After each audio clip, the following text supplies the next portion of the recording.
हे friends, आज हम करेंगे क्लास 9th का ज्योग्राफी का chapter number 5 natural vegetation and wild life.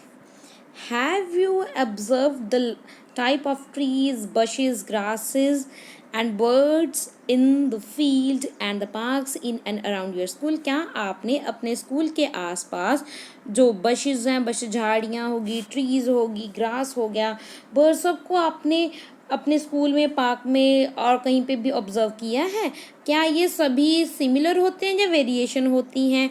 India, हमारा जो इंडिया है, हम इंडिया एक बहुत वास्ट कंट्री है. Okay, you can imagine type of the bioforms available throughout the country. तो बहुत इतनी वास्ट कंट्री है, तो इतने ज़्यादा आपको वैरायटी मिल जाएगी नेचुरल वेजिटेशन में और इसमें वाइल्ड लाइफ में. Our country India is one of the 12 mega biodiversity country of the world.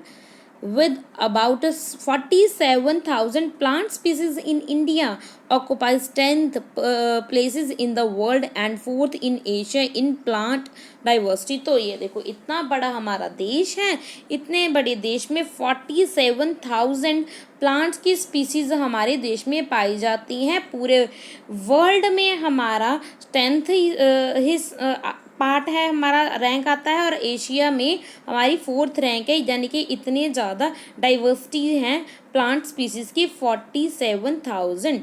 There are about 15,000 flowering plants in India. Flowering plants हैं वो 15,000 हैं, which account for 6% of in the world's total number of the flowering plants. जो flowering plants हैं जिनमें फूल आते हैं, वो वाले प्लांट्स हमारे इंडिया में पूरे वर्ल्ड का 6% पाए जाती हैं. The India has many non flowering plants. बहुत नॉन फ्लावरिंग प्लांट्स भी हैं, जैसे कि फर्न्स, एल्गेज, फंगी, ये सब कुछ. India also has approximately 90,000 species of animals. तो ये देखो, 47,000 तो हमारे इंडिया में प्लांट स्पीसीज पाई जाती हैं और 90,000 हमारी इंडिया में एनिमल स्पीसीज पाई जाती हैं. As well as a rich variety of fish in its a fresh and marine water. तो फ्रेश वाटर में आपको फिशेस भी देखने को मिल सकती हैं, देखने को मिलेंगी. Natural vegetation refer to a plant community. तो नेचुरल वेजिटेशन का मतलब क्या है? ये एक प्लांट की ऐसी कम्युनिटी है which has grown naturally without human aid, has been left undisturbed by human for a long time. तो क्या ये नेचुरल वेजिटेशन का मतलब क्या है? कि ये इसको ह्यूमन ने कोई एड नहीं दी, ह्यूमन की बिना किसी इंटरफेरेंस से बहुत लंबे समय तक ये ह्यूमन ने इस पर बिल्कुल भी इंटरफेरेंस नहीं की, और नेचुरली ही ये वहाँ पे अपने आप उग जाती है, अपने आप ग्रो हो जाती है. उसको हम नेचुरल वेजिटेशन बोलते हैं. thus is term as a virgin vegetation. इसीलिए इसको वर्जिन वेजिटेशन भी बोला जाता है, क्योंकि इसको इंटरफेरेंस नहीं की गई. thus cultivated crops and fruits orchards from a part of vegetation but not a natural vegetation. जो हम फ्रूट्स उगाते हैं, कल्टीवेट करते हैं ना, जिनको तो बहुत से ऐसे में, जैसे कि जो क्रॉप्स हैं, फ्रूट्स हैं, ऑर्चर्ड हैं, वो ह्यूमन की इंटरफेरेंस के साथ वो बनते हैं, पकते हैं, है ना, लगाते हैं, वो कितने प्रोसेस में से गुजरते हैं. मगर ये जो नेचुरल वेजिटेशन में कोई भी इसका ह्यूमन का इंटरफेरेंस नहीं होता, ये खुद कुदरती तौर पे उगाते हैं.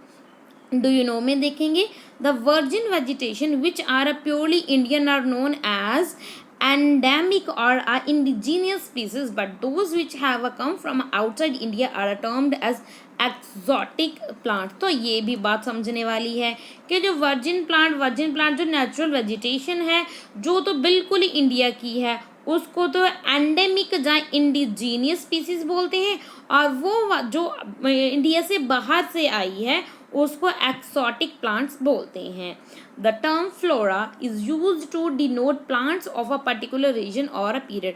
तो एक पर्टिकुलर क्षेत्र के जो प्लांट्स हैं उनको फ्लोरा, और एक सिमिलरली द जो स्पीसीज हैं, एनिमल्स हैं, एक पर्टिकुलर रीजन के, उनको फौना बोला जाता है. This huge diversity in flora and fauna kingdom is due to the following factor. ये बहुत से फैक्टर इन्फ्लुएंस करते हैं कहाँ इतने ज़्यादा हमारे इंडिया में ये आपको देखने को मिलते हैं फ्लोरा एंड फौना की वैरायटी. तो सबसे ये देखो रिलीफ फैक्टर्स देखेंगे। रिलीफ फैक्टर्स में आ जाते हैं सबसे पहले land. Land affect the natural vegetation directly and indirectly. Land बहुत ज़्यादा इंपॉर्टेंट रोल प्ले करती है, इफेक्ट करती है नेचुरल वेजिटेशन को डायरेक्टली भी और इनडायरेक्टली भी। Do you expect the same type of vegetation in mountain? क्या आपको कभी भी ये देखो माउंटेन में, प्लेटूज में और प्लेन एरिया और ड्राई एरिया और वेट रीजन में अलग अलग, ऐसा नहीं है कि आपको सभी प्लेसेस पे अलग अलग एक ही जैसे कि वेजिटेशन मिलेगी। The nature of the land influence the type of vegetation. ये जो नेचर है लैंड का, ये इन्फ्लुएंस करता है कि वेजिटेशन कैसा होगा। ओके, नेचर की जो लैंड है, लैंड इन्फ्लुएंस करती है कि वेजिटेशन कैसा होगा। The fertile level is a generally devoted to agriculture. जो फर्टाइल लैंड होती है, ओके, वहाँ पे एग्रीकल्चर की जाती है। The undulating and a rough terrain are a area where a grass land and a woodland develop and give a shelter to the variety of wild life. तो वो वाले एरिया जो रफ टेरेन है, अंडल्जिंग है, वो वाले एरिया वो grass land होते हैं। और बहुत से एरिया ऐसे हैं वो जहाँ पे उसकी ह्यूमन की इंटरफेरेंस नहीं होती, तो वहाँ पे वैरायटी ऑफ वाइल्ड लाइफ हो सकते हैं। देन है सॉइल। सॉइल भी बहुत इंपॉर्टेंट रोल प्ले करती है। The soil also very over space. तो स्पेस टू स्पेस, एक प्लेस से दूसरे प्लेस तक, इसमें भी डिफरेंशियस देखने को मिलेंगे आपको सॉइल में। Different type of a soil provide a basis of a different type of vegetation. Different type of a soil आपको different type of a vegetation देखने को मिल सकती है। The sandy soil of the desert sports a cactus and a thorny bushes. तो जो Sandy यानी कि रेत वाली जो सॉइल है वो डेजर्ट में मिलती है, वहाँ पे आपको कैक्टस और जो थॉर्नी कांटेदार झाड़ियाँ ही देखने को मिलेंगी। जबकि जो गीले और मार्शी इलाके हैं वहाँ पे डेल्टिक सॉइल होती है, वहाँ पे मैनग्रोव और डेल्टिक वेजिटेशन होती है। तो इनके बारे में ना, ये देखो ये डेल्टिक मैनग्रोवरी किस तरह से की वेजिटेशन होती है, इनके बारे में डिटेल से भी इस चैप्टर में आने वाला है, वहाँ पे पढ़ेंगे डिटेल से। The hill slopes with some depth of the soil have a conical trees. जो यहाँ पे हिल्स हैं, पर्वत हैं, पहाड़ हैं, वहाँ पे आपको कॉनिकल कोन वाले शेप से आपको ट्रीज देखने को वहाँ पे मिलेंगे। देन आ जाता है क्लाइमेट। क्लाइमेट भी एक फैक्टर है जो इन्फ्लुएंस करता है किसी भी पर्टिकुलर रीजन के फ्लोरा एंड फौना को। तो क्लाइमेट में कौन कौन से एलिमेंट्स आ जाते हैं? सबसे पहला एलिमेंट है temperature. The character and extent of a vegetation are mainly determine the temperature also with the humidity in the air, precipitation and soil. तो इसमें क्या क्या आ जाता है? वेजिटेशन को कैसे डिटरमाइन करता है? टेम्परेचर कैसा है, टेम्परेचर में ह्यूमिडिटी कितनी है, एयर में ह्यूमिडिटी कितनी है, नमी कितनी है, precipitation मीन्स बारिश कितनी होती है, सॉइल कहाँ कैसी है उस प्लेस पे। On the slopes of the Himalaya, Himalaya की जो ढलान है वहाँ पे, and the hills of the peninsular above the height of 915 meters, the fall in the temperature affect the type of vegetation and its growth and changes it from a tropical to subtropical temperature and alpine vegetation. तो जैसे कि हमने पता ही है, previous chapters में भी हम पढ़ चुके हैं कि जैसे जैसे हम ऊंचाई पे जाते हैं, ऊपर की ओर बढ़ते हैं, तो ऊपर की ओर बढ़ने से होता क्या है, जब ऊपर की ओर बढ़ते हैं तो इससे ये देखो पहाड़ों की तरफ जा रहे हैं, तो ये पहाड़ों के ऊपर जा रहे हैं, मगर जो टेम्परेचर है ना, तो वहाँ पे यहाँ पे कम होता जाता है, टेम्परेचर कम होता जाता है, ठंड बढ़ती जाती है। ओके, तो यहाँ पे वेजिटेशन में भी जैसे जैसे आप ऊपर की तरफ जाओगे तो वहाँ पे आपको वेजिटेशन में भी वैरायटी देखने को मिलेगी। तो यहाँ पे ये देख सकते हो, ये temperature classification of vegetation zone है। तो ये देखो वेजिटेशन जोन में ये देखो, ये है ट्रॉपिकल जिसमें मीन एनुअल एवरेज टेम्पर है, मीन एवरेज ये डिग्रीज में बताया गया है, ये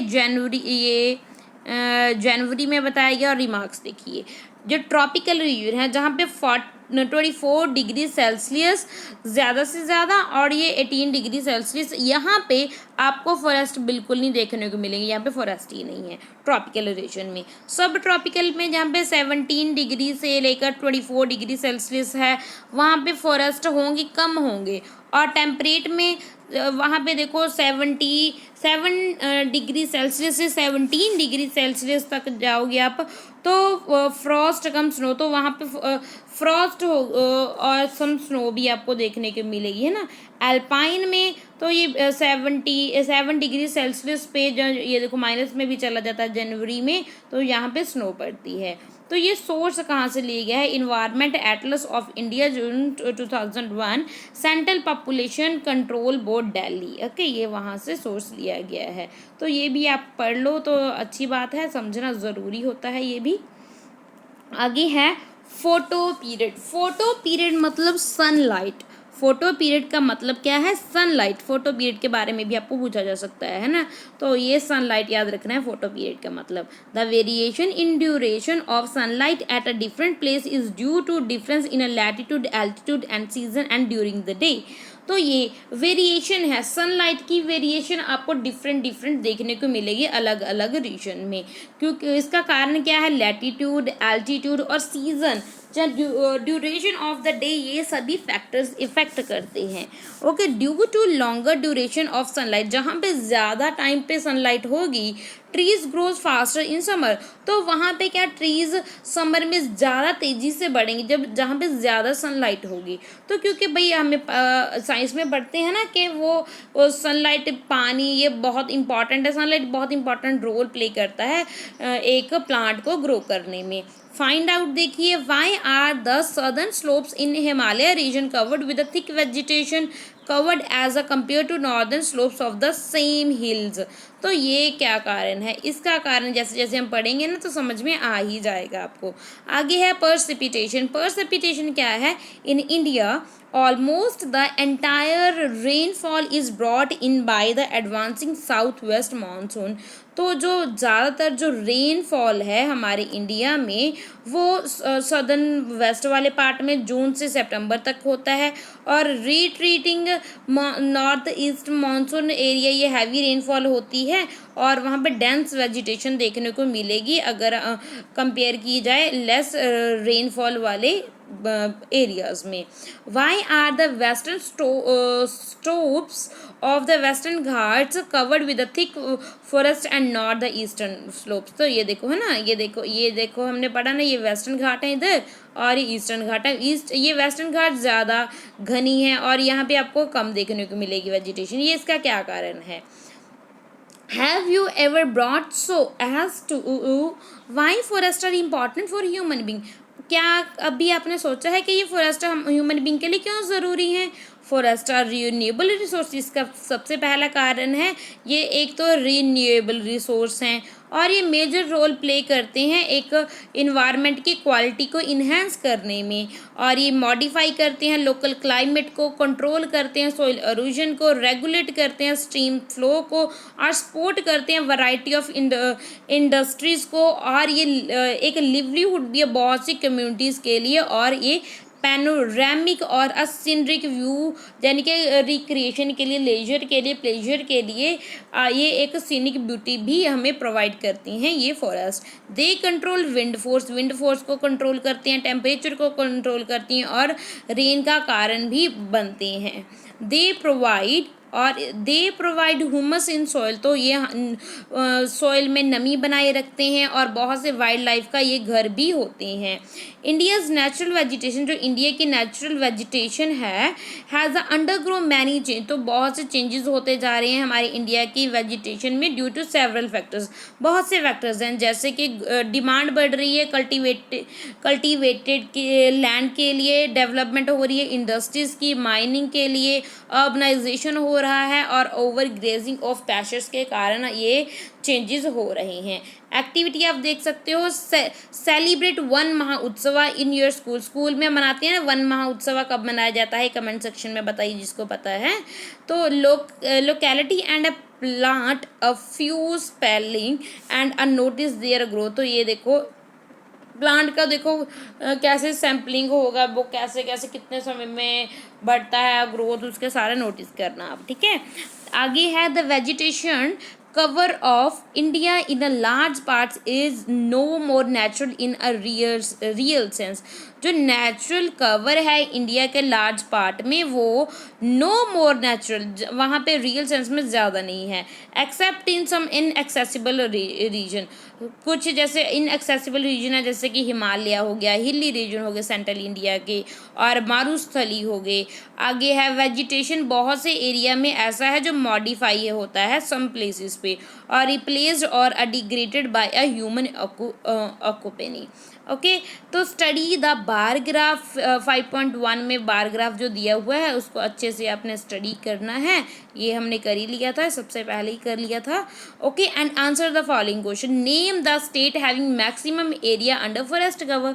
फॉरेस्ट कवर में सबसे कौन सा एरिया आता है?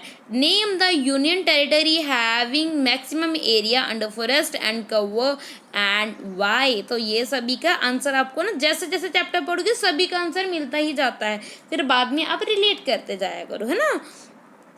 तो ये जैसे मैप आएंगे ना, मैप में आप बहुत अच्छे से देख लोगे, है ना। तो यहाँ पे डू यू नो में according to India state of forest report 2011 the forest cover in India is 21.05%। तो 2011 की सेंसस के अकॉर्डिंग इंडिया का जो फॉरेस्ट कवर है वहाँ वो 21.05% है। ओके, तो ये देख सकते हो, ये है area in percent, area percent देख सकते हो। वो बोले ना सबसे ज़्यादा किसके पास है, तो यहाँ पे सब कुछ दिया हुआ है ना, तो अच्छे से ऑब्जर्व कीजिए और आंसर दे देंगे हम। तो यहाँ पे सबसे ज़्यादा देखिए किसके पास है, ये है भाई मिज़ोरम। मिज़ोरम के पास सबसे ज़्यादा, ये देखो ये मिज़ोरम के पास सबसे ज़्यादा, और देन लक्षद्वीप, यस लक्षद्वीप में, ठीक है। ये हमारी यूनियन टेरिटरी है, ये स्टेट है मिज़ोरम, ये सबसे ज़्यादा है यहाँ पे परसेंट किसका, ये नेचुरल वेजिटेशन का। ये देखो फॉरेस्ट में कितना कवर हुआ है ना। और ये सबसे कम देख सकते हो, ये सबसे कम ये है हमारा हरियाणा और पंजाब। यहाँ पे ज़्यादा खेती करी जाती है और इस पे नहीं इतना ध्यान दिया जाता है ना। देन टाइप ऑफ वेजिटेशन को हम नेक्स्ट वीडियो में पढ़ेंगे, अच्छे से पढ़ेंगे। Okay, thank you and God bless.